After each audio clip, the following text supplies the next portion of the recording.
Hi everyone, welcome to PSM classes. So today we are going to discuss case based question number 6.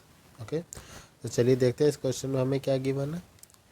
So question में हमें given है in our homes either the overhead electric poles और underground cable support the power supply flowing through the main supply. So हमारे घरों में जो main supply आती है या तो ओवरहेड इलेक्ट्रिक पोल्स के थ्रू आती है या अंडरग्राउंड केबल्स के थ्रू आती है. क्लियर है. One of the wires in this supply is covered with insulation in colour red. तो इसमें से इस सप्लाई में से एक जो वायर है वो रेड कलर की होती है and another wire coloured black. तो अनदर वायर किसकी होती है? ब्लैक कलर की होती है. जो हम मेन जिस वायर से हम मेन सप्लाई लेके आते हैं, अगर हम उस वायर को ऑब्जर्व करें तो उसमें एक वायर जो हमें रेड कलर की मिलेगी और दूसरी जो वायर होगी वो हमें ब्लैक कलर की मिलेगी, ब्लैक इंसुलेशन की मिलेगी. At the meter board these wires pass into an electric metre.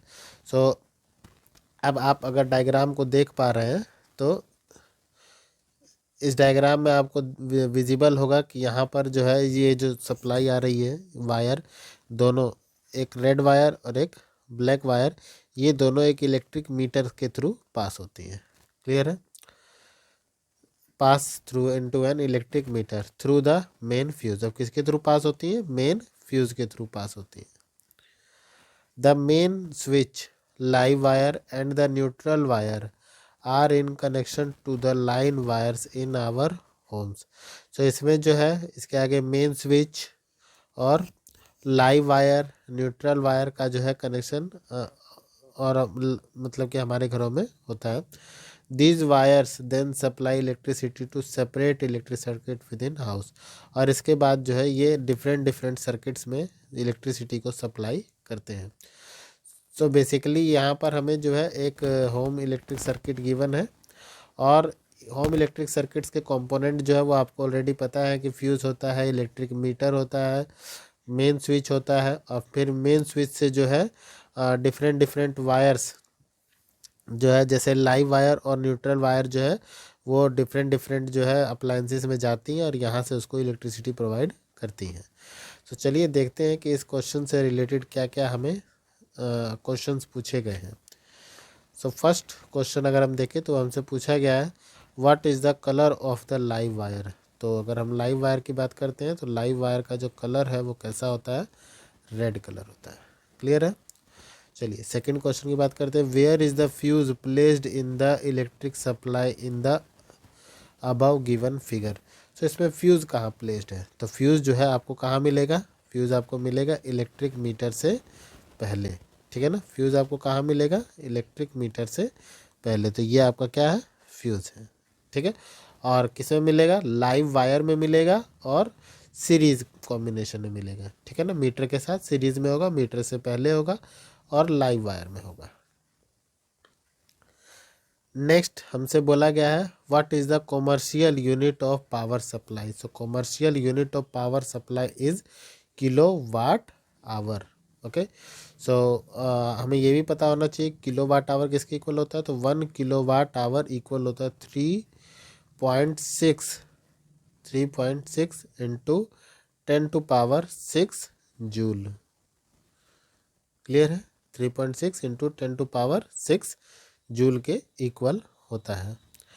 Next question पूछा गया what is the role of fuse in circuit with any electrical appliance in an electric circuit. So अगर electric circuit को हम देखें तो इस electric circuit में हमसे पूछा गया कि ये जो फ्यूज़ लगा है इस फ्यूज़ का क्या रोल होता है.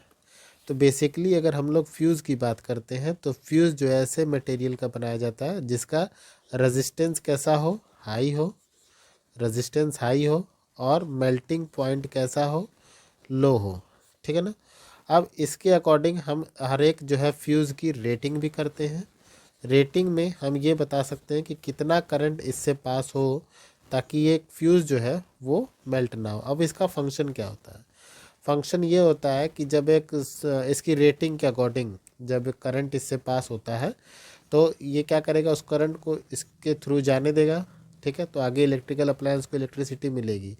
लेकिन जब करंट एक्सीड करता, करंट जो है बढ़ेगा, ओवरलोडिंग बढ़ेगी, तो जब करंट का अमाउंट बढ़ेगा तो इसकी वजह से क्या होगा कि रेजिस्टेंस बढ़ेगा, रेजिस्टेंस बढ़ने की वजह से हीटिंग इफेक्ट आएगा, और हीटिंग इफेक्ट की वजह से क्योंकि इसका मेल्टिंग पॉइंट लो होता है तो ये जो है वो क्या हो जाएगा, मेल्ट हो जाएगा, ठीक है ना।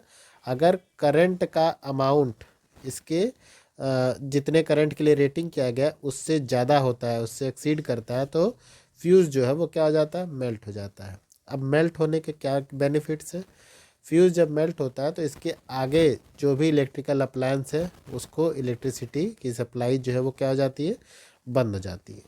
अब इलेक्ट्रिसिटी की सप्लाई बंद हो जाती है तो ये जो जितने भी इलेक्ट्रिकल अप्लायंस हैं ये सारे इलेक्ट्रिकल अप्लायंस जो है शॉर्ट सर्किट या ओवरलोडिंग से बच जाते हैं। चलिए इसको हम लोग ब्रीफली रीड कर लेते हैं। सो फ्यूज़ क्या होता है, fuse wire is a safety device. ये कैसा डिवाइस है, सेफ्टी डिवाइस है, connected in series with the live wire. ये ऑलरेडी आपको बता चुका हूँ मैं। सो इसका रेजिस्टेंस जो है वो होता है high, it has high resistivity and low melting point. Melting point कैसा होगा, लो होगा।